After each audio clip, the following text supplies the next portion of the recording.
adopted there. Now, we all know, especially from yesterday's announcement, that the decision to ban Maccabi Tel Aviv fans from the game with Aston Villa was not only wrong, but was based on fabricated police intelligence. And from the answers to my recent WPQs, we also know that the possibility of banning Israeli fans was communicated to DCMS on the 9th of October and to the Home Office on the 2nd of October.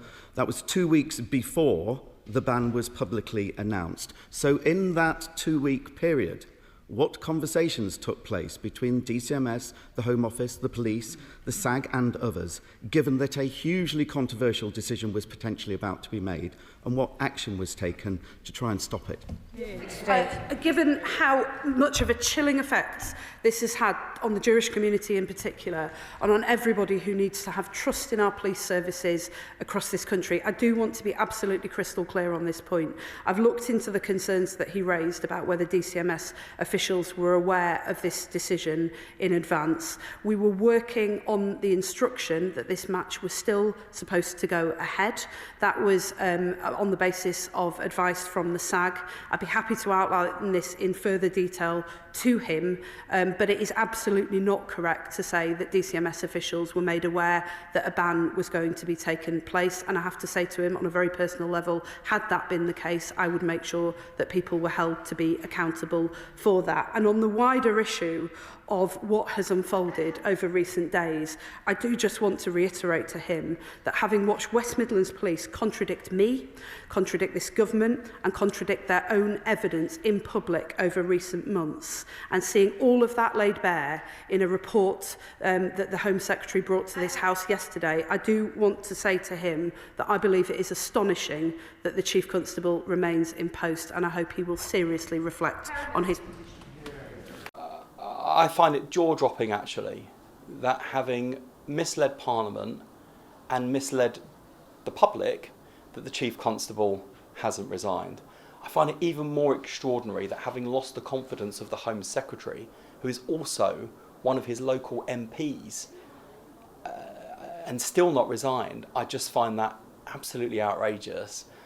The Police and Crime Commissioner is following the due process, but the Home Secretary is not sitting around. She's abolishing police and crime commissioners. She's going to change the law to give her and her successors the power to remove chief constables where they fail. We don't expect perfection. We know that people make mistakes, but when they do, we expect honesty and we expect accountability.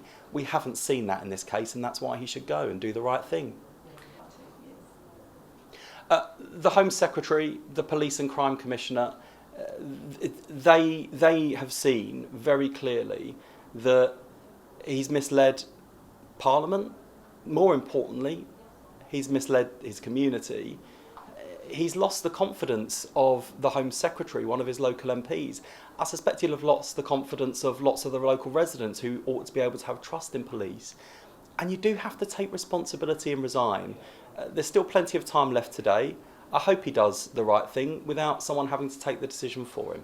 I think it's disgraceful, frankly. It's a complete dereliction of duty on his part, and he should now do the right thing and tender his resignation. He's let down the people of the West Midlands. He's blatantly lied about the situation in the run-up to the Maccabi Tel Aviv Aston Villa game, and now it seems very much like he's even misled Parliament. So the Home Secretary is right to express a lack of confidence. We think the Home Secretary still has the power to get rid of the Chief Constable, and she should act accordingly to do that. Short of that, however, he must now recognise that the decent thing to do, in his perspective, in fact the only thing that he could do right now, is to resign from his position. There's a same old tired budget from a government who's been in power for 19 years and has overseen soaring taxes and increased benefits bill and very low growth in the Scottish economy. And we believe that this coming election in May gives Scotland and the Scottish people an opportunity to turn a page on 19 years of SNP failure. Indeed, the Scottish Conservatives are the only party with fully costed plans and policies to reduce income tax for all Scots, to support businesses, to cut the benefits bill, and to grow the economy in Scotland, none of which we're going to get from this budget. I think that all families in Scotland are struggling more than they have to as a result of incompetent decisions taken by this government. The best way to reduce or lessen the impact of cost of living is to allow people to keep more of the hard-earned cash in their pockets, allow them to spend more, support those shops that are struggling on our high street, support businesses, get investment coming into Scotland. That is how we grow the economy. That's how we make people feel better off and lessen the impact of the cost of living. And I very much hope that we are able to see a change in government in May, and very much hope that that government could be a Scottish Conservative government. In every single election, devolution began. In fact, even before that, the Scottish Conservatives have been written off. And in every single election, we have outperformed expectations. We were told at the last Scottish election in 2021 that we were going to finish as the third or even fourth largest party. We finished with the second largest party, with our highest number of votes in any election to the Scottish Parliament, matching our highest number of MSPs that we achieved under Ruth Davidson. I fully expect us to outperform expectations again. I think as the election draws nearer and parties set out their manifestos and their policies, that people will see that they might not agree with all of what the Scottish Conservatives are saying, but they'll certainly know what we stand for. And I know that out there, hard-working Scots who are doing the right thing, paying their taxes, supporting their local economies, wanting to see a better life for their children, will see in the Scottish Conservatives the only party with a credible plan to deliver just that.